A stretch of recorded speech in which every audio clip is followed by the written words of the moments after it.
কাউকে ভালোবাসাটা অপরাধ নয়। অপরাধ হলো তাকে হাজারটা স্বপ্ন দেখিয়ে তার হাতটি মাঝপথে ছেড়ে দেওয়া। আমার কাছে সেরা মানুষ তারাই, অহংকার করার মতো যোগ্যতা থাকার পরও যাদের মাঝে অহংকারের ছিটে ফোঁটাও নেই। আঘাত করলে ঘুরে দাঁড়ানো যায়, কিন্তু বেমেনি করলে উঠে দাঁড়ানোই কঠিন হয়ে দাঁড়ায়।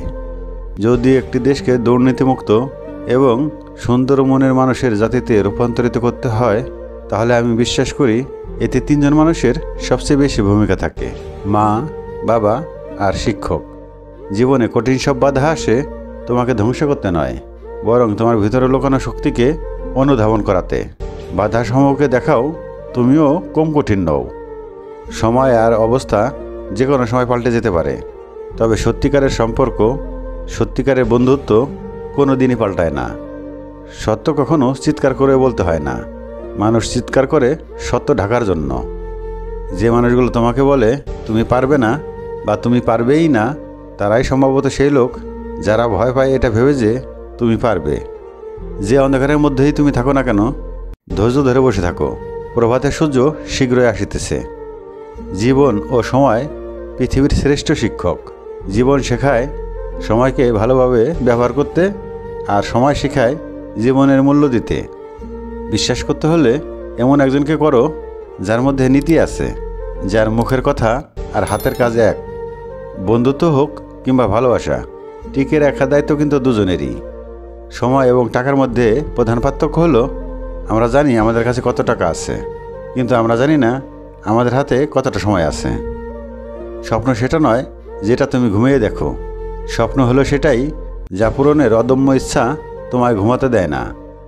যদি তুমি সূর্যের মতো উজ্জ্বল হতে চাও, তাহলে আগে সূর্যের মতো পড়তে শেখো।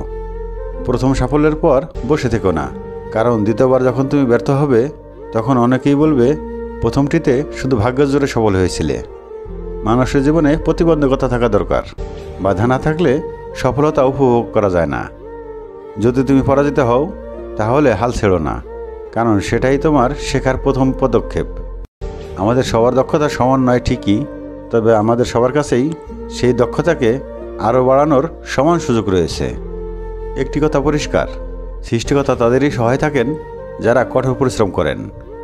বৃষ্টি শুরু হলে সব পাখি কোথাও না কোথাও আশ্রয় খোঁজে, কিন্তু ঈগল মেঘের উপর দিয়ে উড়ে বৃষ্টিকে এড়িয়ে যায়। উপরে ওঠার জন্য শক্তি দরকার, সেটা মাউন্ট এভারেস্ট হোক বা আপনার পেশায়। আপনাকে স্বপ্ন দেখে যেতে হবে, স্বপ্ন সত্যি হওয়ার আগ পর্যন্ত।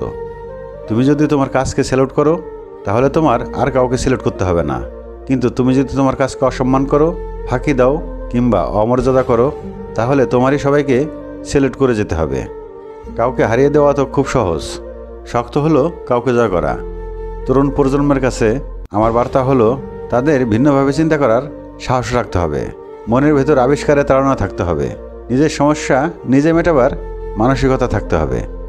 প্রকৃত শিক্ষা একজন মানুষের গৌরব বৃদ্ধি করে এবং আত্মসম্মান বাড়ায়। যদি প্রতিটা মানুষ শিক্ষার বাস্তবিক অর্থ বুঝে নেয় এবং তা মানব উন্নয়নের প্রতিটি ক্ষেত্রে ব্যবহার করে, তবে দুনিয়া বসবাসের জন্য আরও ভালো স্থানে পরিণত হবে। জাতির সবচেয়ে ভালো মেধা ক্লাসরুমের শেষ বেঞ্চ থেকেও আসতে পারে। একজন মহান ও আদর্শ শিক্ষকের মধ্যে কয়েকটি বিশেষ গুণ অবশ্যই থাকা উচিত: করুণা, জ্ঞান এবং অদম্য ইচ্ছাশক্তি। যুব সমাজকে চাকরি প্রার্থী হওয়ার বদলে চাকরিদাতা হওয়া প্রয়োজন। একজন খারাপ ছাত্র একজন দক্ষ শিক্ষকের কাছ থেকে যা শিখতে পারে, তার চেয়ে একজন ভালো ছাত্র একজন খারাপ শিক্ষকের কাছ থেকে অনেক বেশি শিখতে পারে। যে অন্যদের জানে সে শিক্ষিত, কিন্তু জ্ঞানী হলো সেই ব্যক্তি যে নিজেকে জানে। জ্ঞান ছাড়া শিক্ষা কোনো কাজেই আসে না। কি আশ্চর্য, তাই না? আমরা ভালো থাকবো বলে টাকা উপার্জন করি, আর সেই টাকা উপার্জন করতে গিয়ে আমরা আমাদের ভালো থাকা বিসর্জন দিয়ে দিই। কারোর ভালোবাসা পাওয়াটা ভাগ্য, আর ভালোবাসার মানুষটিকেই জীবন সাথী রূপে পাওয়াটা সৌভাগ্য। বাবা মায়ের মাথা উঁচু হওয়া অথবা নিচু হওয়া সন্তানের চরিত্র ও কর্মের উপর নির্ভর করে। যাদের চরিত্র খারাপ তাদের কপালে ভালো মেয়ে জোটে, এই কথাটা সঠিক নয়। রিজিক, জন্ম, মৃত্যু, বিয়ে এগুলো রবের পক্ষ থেকে নির্ধারিত হয়। কিছু ব্যতিক্রম দেখে কখনোই এটা জাজ করা ঠিক নয়। এমন একটা বন্ধু পাওয়া ভাগ্যের ব্যাপার। দুনিয়া বিপক্ষে গেলেও সে তোমার পাশে কাঁধ মিলিয়ে থাকবে। কাটা গায়ে লবণে ছিটা দেওয়া আর বিপদে পাশে না থাকা, বন্ধু দাবি করা মানুষের সঙ্গ ত্যাগ করাই ভালো। সম্পূর্ণ ভিডিওটি দেখার জন্য আপনাকে অসংখ্য ধন্যবাদ। চ্যানেলটি সাবস্ক্রাইব করে আমাদের পাশেই থাকবেন।